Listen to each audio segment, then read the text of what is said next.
Breaking news తెలంగాణలోని పలు జిల్లాల్లో అకాల వర్షం బీభత్సం సృష్టించింది. ముఖ్యంగా ఉమ్మడి మెదక్, సంగారెడ్డి, సిద్దిపేట జిల్లాల్లో ఉరుములు మెరుపులతో కూడిన వడగళ్ల వాన దంచికొట్టింది. మెదక్ జిల్లాలో మీన్పూర్, లింగాయపల్లి, పొడిచెన్పల్లి గ్రామాల్లో వడగళ్లతో కూడిన వర్షం కురిసింది. సంగారెడ్డి జిల్లా ఆందోల్, పుల్కల్, జోగిపేట, జిన్నారం, మొగడంపల్లి మండలాల్లో పలుచోట్ల మోస్తరు వర్షం పడింది. భారీ వర్షం వల్ల టమాటా, మిర్చి, బీరా వంటి కూరగాయల తోటలు పూర్తిగా దెబ్బతిన్నాయి. ఈదురుగాలుల ధాటికి వరి, మొక్కజొన్న, పొద్దుతిరుగుడు పంటలు నెలకొరగడంతో రైతులకు అపార నష్టం వాటిల్లింది. దుబ్బాక వంటి ప్రాంతాల్లో గాల్దుమారం కారణంగా స్తంభాలు దెబ్బతిని విద్యుత్ సరఫరా నిలిచిపోయింది. కష్టపడి సాగు చేసిన పంట కళ్ల ముందే నాశనం కావడంతో రైతులు ఆవేదన వ్యక్తం చేస్తున్నారు. తెలంగాణకు మరోసారి వర్షం హెచ్చరికలు జారీ చేసింది హైదరాబాద్ వాతావరణ శాఖ. మహారాష్ట్ర నుంచి తమిళనాడు వరకు విస్తరించి ఉన్న వాయుగుండం ప్రభావంతో మరో 2 రోజుల పాటు రాష్ట్రంలోని పలు జిల్లాల్లో భారీ వర్షాలు కురిసే అవకాశం ఉందని తెలిపింది.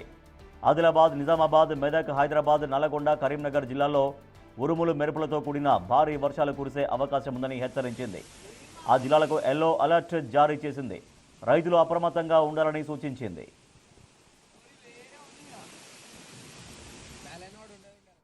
మెదక్ వ్యాప్తంగా కురిసిన వర్షానికి పంట నష్టం తీవ్రంగా వాటిల్లింది. మా ప్రతినిధి దుర్గారెడ్డి మరింత సమాచారం. సార్ దుర్గారెడ్డి, ఉమ్మడి మెదక్ జిల్లా వ్యాప్తంగా ఎక్కడెక్కడ ఎంత వర్షపాతం నమోదైంది?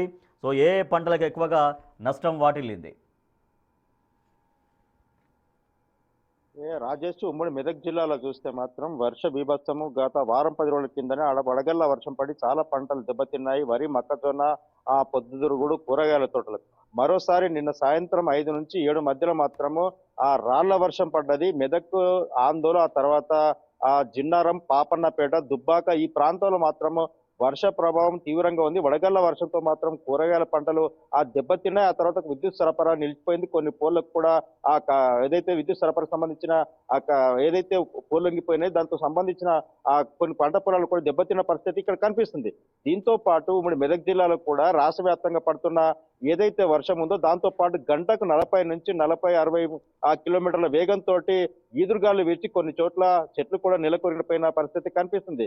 దీంతో పాటు చాలా చోట్ల ఈ రోజు రేపు మరో 2 రోజుల్లో కూడా అంటే వర్ష ప్రభావం ఉన్నందువలన పశువుల కాపర్లే కావచ్చు, ఎటైతే మేకలు తీసుకెళ్లే మేకల కాపర్లే కానీ జాగ్రత్తగా ఉండాలని చెప్పి అలర్ట్ జారీ చేసిన రాష్ట్ర ప్రభుత్వం కనిపిస్తుంది. దీంతో పాటు బీరా, బీర్నేసు, పొద్దుతిరుగుడు, మొక్కజొన్న, వరి పంట పొలాలకు మనం ఒక వరి పంట చేనులో ఉన్నాం. తర్వాత నిన్న రాళ్ల వర్షానికి మాత్రం ఎక్కడైతే మనం చూస్తున్నామో పంటకు మీద కనిపించే వరి ఏదైతే ఉందో ఆ వరికి పైన కనిపించే అంతా రాళ్ల వర్షానికి దెబ్బతిని కనిపించిన పరిస్థితి కనిపిస్తుంది. దాంతో పాటు ఎక్కడైతే రాళ్ళు భారీగా పడ్డాయో ఆ పడ్డ మొక్క ఏదైతే ఎరుపు రంగు మారిందో దీంతో పాటు అక్కడ పంట కూడా కొన్ని చోట్ల ఇది లేటుగా వేసారు కనుక ఈంత కనిపిస్తుంది. మిగతా కొన్ని చోట్ల వరి పంట మాత్రం చాలా దెబ్బతిని నేలకు రాలిన పరిస్థితి కనిపిస్తుంది. కొన్ని చోట్ల మొక్కజొన్న, తర్వాత పొద్దుతిరుగుడు, ఇతర పంట పొలాలు కూడా వంగిపోయిన పరిస్థితి కనిపిస్తుంది. రైతులంతా ఆవేదన, ఆందోళన వ్యక్తం చేస్తున్నారు. 6 కాలం శ్రమించి పండించిన పంట అంతా కూడా నేలపాలవుతుంది. మాకు ఏదైనా ప్రభుత్వం ఆర్థిక సాయం చేస్తే బాగుండు, లేకుంటే వేల కోట్ల రూపాయలు పెట్టుబడి, లక్షల రూపాయలు పెట్టుబడి పెట్టి నష్టపోయినాం కనుక కొంత ఆదుకుంటే బాగుంటుందని చెప్తున్నారు.